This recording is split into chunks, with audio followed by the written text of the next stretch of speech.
So what's going on, guys? My name is Mr. Dalek JD, and in this video I'm going to be giving you a thorough main Easter egg guide for the map Moon in Zombie Chronicles. Now this is exactly the same Easter egg as it was in the original Black Ops 1, but I thought you guys would enjoy a nice updated tutorial. This main Easter egg can be completed on solo, but only up to a certain point. If you want to fully finish it, you're going to need to be in a 2-player or more co-op game. Make sure to keep that in mind. Now I am doing a giveaway on this video to win one code for Zombie Chronicles on PS4, so if you want to enter, you need to make sure you're subscribed to the channel. You need to make sure you've dropped a like rating on the video and leave a comment telling me your favorite moment of this Moon Easter egg. And if you're looking for some players to help you with this on co-op, make sure to leave your Steam ID, Xbox Live and PlayStation names down below to help you find some players. In order to complete the main Easter egg, you're first going to want to make sure you have the power turned on. Once that's on, we can start with the first step, and you want to navigate outside of spawn, and you want to play the Samantha Says game on these 4 computers. Just for reference, from left to right, the computer colors are as follows: red,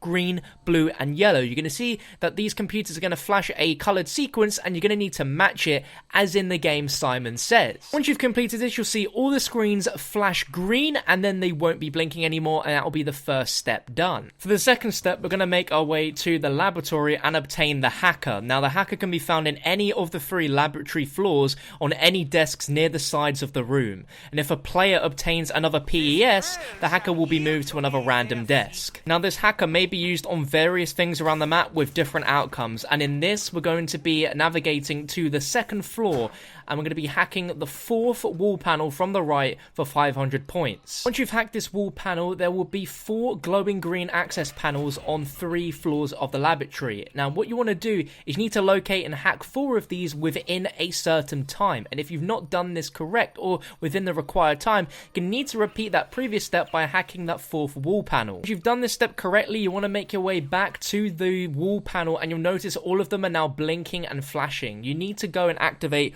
all 4 of the wall panels from left to right really quickly. If you've done this correctly, all 4 wall panels will now be lighting up and blinking permanently, and that's good. So now what we need to do is continue to progress through the rounds until you hear the computer alert you that the excavator is breaching tunnel 6. This is definitely the most annoying part of the Easter egg, because this is pure RNG on when this happens. It could happen within your first excavation point, it could happen very later on in the game. We tried to do this with round robin to skip the rounds, but I don't think that works. You're going to need to play these rounds legitimately in order to eventually get it to say that it's going to be breaching tunnel 6. Whilst you're waiting for this, we can actually do a few of the later steps just so they're out of the way and you can get on with things so you're not wasting any time. So you want someone in your game to have the Gersh device, and you want to make your way to Area 51, which is by taking the teleporter that will take you back to No Man's Land, and you want to throw a grenade at the shelving unit outside the map to the left of the teleporter mainframe, knocking down some tiles. Now whoever's got the Gersh device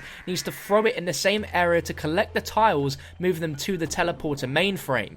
Now once everyone's teleported back to the moon, you're going to notice that the tiles are on the ground near quick revive. You're going to want someone to get the QEDs from the mystery box, throw the QEDs at the tiles on the ground, and that will teleport the tiles to a computer in the spawn. We're going to need one more thing for the computer to work, and that is going to be a small wire. Now this is going to be in several locations, but the locations are always going to be on the 1st, 2nd, 3rd floor, or on the stairs leading from the 2nd to the 3rd floor in the labs. This wire will usually be tucked in very dark corners of the rooms, or for some instances in like cabinets, where you're going to need to be simply looking around holding square until eventually you pick up this wire. Now there's also one spawn for the wire, which is outside of the labs heading towards the Area 51 teleporter, and it's going to be near the radio that's hanging in that area. The character will usually give off a quote once he's picked this up, but also make sure to press back to look at your inventory just to make sure if it's in there. Once you've got that, place the tube on the right side of the computer in spawn, connecting the computer to the tiles. Now whoever's playing as Verruckt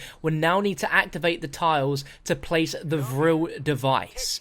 Once that's been placed, Verruckt must activate the computer to talk to Maxis until the screen turns green. So whoever's playing as Verruckt just needs to continuously press the action button to continuously press the keyboard so that they're continuously talking and typing, and eventually that will be finished and you can pick up the Vril device, and this should be lit up now. You can pick it up from the computer. Now that we have the Vril device done, we can work on that tunnel 6 step. So again, you want to wait until the excavator has breached tunnel 6 entirely. You then want to get yourself the hacker, navigate to the spawn, and hack the excavator control panel so that the excavator will be removed from tunnel 6. When you make your way into tunnel 6, you'll notice that there is a round stone sort of ball artifact. You want to melee or shoot the artifact to move it, and it will continue to move around until the artifact reaches the spawn. If you've done this correctly, you'll see the artifact will now place itself on top of a satellite above the spawn room. You then want to get the wave gun from the mystery box, and using the left D-pad, that will merge the wave gun into one. You want to shoot the artifact with that wave gun on top of the satellite, which will cause it to fly off and land near the tunnel 11 door. You want to enter tunnel 11 and continue knifing or shooting this artifact until it makes its way into the MPD. Now the path that this mysterious artifact makes is a little different to tunnel 6, and when it gets near to stamina, it gets itself in a rather dark corner, so make sure that you're just spamming your weapons where we are so that you can get this ball to come out first time, because this can be quite tricky, but it will lead you out of tunnel 11 through towards where you turn on the power and then fly into the MPD. Once that's completed successfully, the artifact will insert itself into the front panel of the MPD, exposing a tube on the front right corner of the MPD. You now need to kill 25 zombies near this tube, which will fill it up with zombie souls. And once this is completed, you'll receive a success noise, and you can activate the power switch to the right of that tube, which will cause the MPD to open and Samantha Maxis will be revealed. This will give you a 90-second death machine, which means you've completed the solo portion of the Easter egg. Now, following you've done all these steps leading up to this, what should happen is there should now be 4 of these soul tubes that will now be revealed that you'll need to fill up. These will be in each corner of the MPD, and you'll hear Samantha giving you some really creepy quotes whilst you're doing this. And once this has been completed and you've got a total of 100 kills across 4 different tubes, whoever's playing as Richtofen must now place that Vril device in the front panel of the MPD, which will reward that player with all 8 perks permanently, and will also switch souls. You now hear Maxis speaking over the telecoms about a backup plan in case Richtofen entered the device, and you're going to need to navigate to the 4 computers located outside of spawn, and you're going to play Samantha Says once again as we did in the first step. So just for reference, it goes from left to right with the computer colors being red, green, blue, yellow.